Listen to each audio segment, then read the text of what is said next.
To have the most fun in making these truffles, it's best to start out by working neatly. It saves time later when in the middle of a complex process you don't have to stop and go look for a thermometer or a spoon or a whisk. This is the chocolate that we're going to use. It's Valrhona, one of the better quality chocolates. You may also use Lindt, Calbo, Suchard. Now we're going to make our measurement. We'll measure the chocolate that is going to be used to make the ganache centers and measure the heavy cream. The flavoring here is Grand Marnier, but you can make an infinite variety of other flavors as well, and we'll explain how to do that later. This is a key technique here. You'll notice that we're shaving the chocolate into very fine shards. We make it as small as possible so that there are no big lumps which take longer to melt. These relatively uniform pieces are going to melt easily and fall over each other into a smooth liquid chocolate. I recommend a serrated knife because it helps to break up the chocolate into smaller pieces. Some of it turns into almost a powder. Clean up everything as you go along so you don't have to come back to a messy table. Now let's heat up the cream. We're going to bring it to a boil. If you wanted to use another flavor variation, now would be the time to add it. Now we'll pour the hot cream over the chocolate, and this is the beginning of a crucial process. Let's look at the emulsion happen. The cream is melting the chocolate, and it's still all in place, separate cream and chocolate. We're going to start to stir in the center and slowly bring the cream in from the sides. This way we're not introducing too much liquid to the amount of fat at once. We slowly bring in the liquid cream, and you can already see the emulsion start to form in the center, where the chocolate is shinier and thicker and folds over on itself as the spoon pulls through it. As we pull the cream in from the outside, little by little, in concentric circles, we see that the chocolate has even more body, and the spoon leaves a wake behind it as it pulls through the chocolate. We'll continue stirring in the center so that we're sure that all pieces of the chocolate are melted. Now we have a smooth ganache.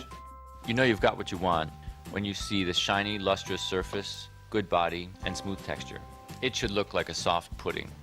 Allow the ganache to cool, and in the meantime, soften up the butter at room temperature by cutting it into small pieces. Then whisk it in a bowl to turn it into a soft, creamy mixture. This will let the butter combine with the chocolate ganache more smoothly.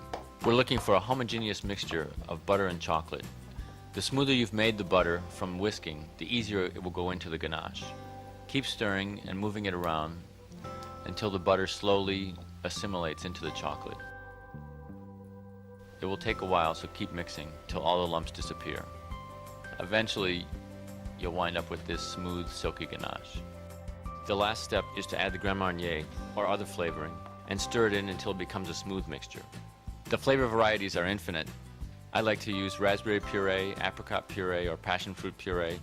You might like orange rind or lemon rind. They all go well with chocolate. Now we're ready to pipe out the truffles. We use a pastry bag for this. You can make a big mess out of this, or you can do it this way.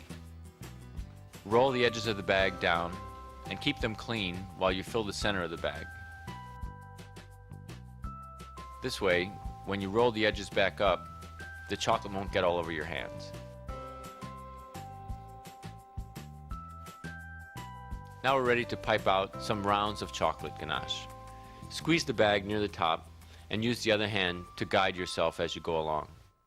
You can make a size between a dime and a quarter, depending on the size truffle you want. Remember, they'll be a little bit bigger after you dip them. You'll never get them perfectly round at this point, but lift up the bag with a twist of the wrist as you finish squeezing the chocolate, so you come up with a Hershey's Kisses type shape. Try to make neat rows using up all the ganache. Refrigerate the truffles for a half hour to an hour so they become cold and firm, and they'll be easier to work with when you shape them into round balls with your hands. Now we measure out 2 pounds of chocolate, which will be used for dipping the chocolate truffles. Cut the chocolate with a serrated knife until you have fine, small shavings of chocolate, which melt readily. Go over it once again so the larger pieces are broken up into small chunks. Boil some water, then remove it from the heat before placing the bowl of chocolate on the top of it. You want to stir this chocolate frequently so that the heat does not build up on the bottom of the bowl. Chocolate burns easily at temperatures over 160 degrees Fahrenheit. We're going to bring this chocolate to 120 to 125 degrees Fahrenheit. You'll soon have a bowl of melted chocolate. Tempered chocolate has a shiny, hard surface and a smooth finish when it's set, and no white streaks of cocoa butter. We first heat the chocolate to 120 degrees Fahrenheit, making sure that it's well mixed together and all the pieces are melted. Now we take the temperature of the chocolate to be sure we've reached 120 degrees. I like to tape a chocolate thermometer to the edge of the bowl. This leaves your hands free to stir the chocolate without worrying about the thermometer.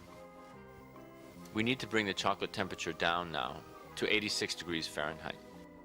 To do this, I reserved a third of the dipping chocolate and chopped it into fine pieces. This we now add to the melted chocolate to bring its temperature down to 86 degrees. Add a little bit at a time and watch the temperature dropping on your thermometer. You'll know when to stop adding the little bits of cooling chocolate when they stop melting. The chocolate should feel cool on your lip.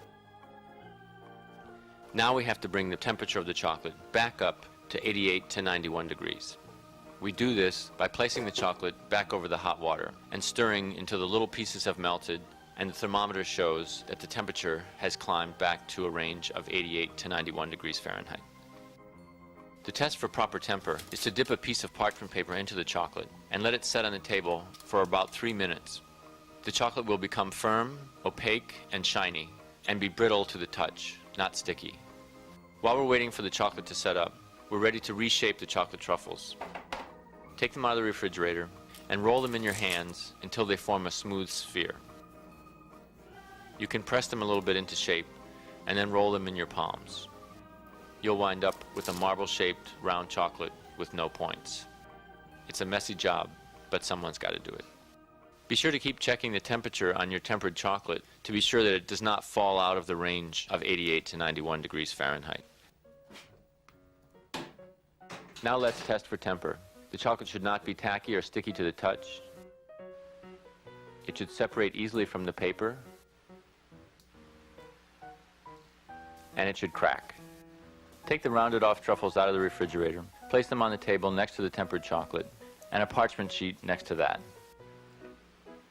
Drop the truffle into the chocolate, stir it around until it's well covered. Pick it up with a fork, and tap gently on the side of the bowl to remove the excess chocolate. Place it on the parchment, and repeat with the next truffle. As the truffles set on the parchment paper, the chocolate will begin to set into a smooth, shiny shell. Let's look inside.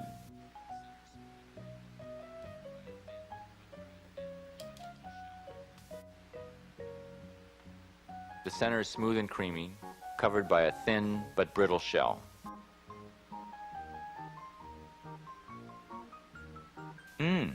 So good. And they're really so good for you, too. I eat 5 or 6 a day.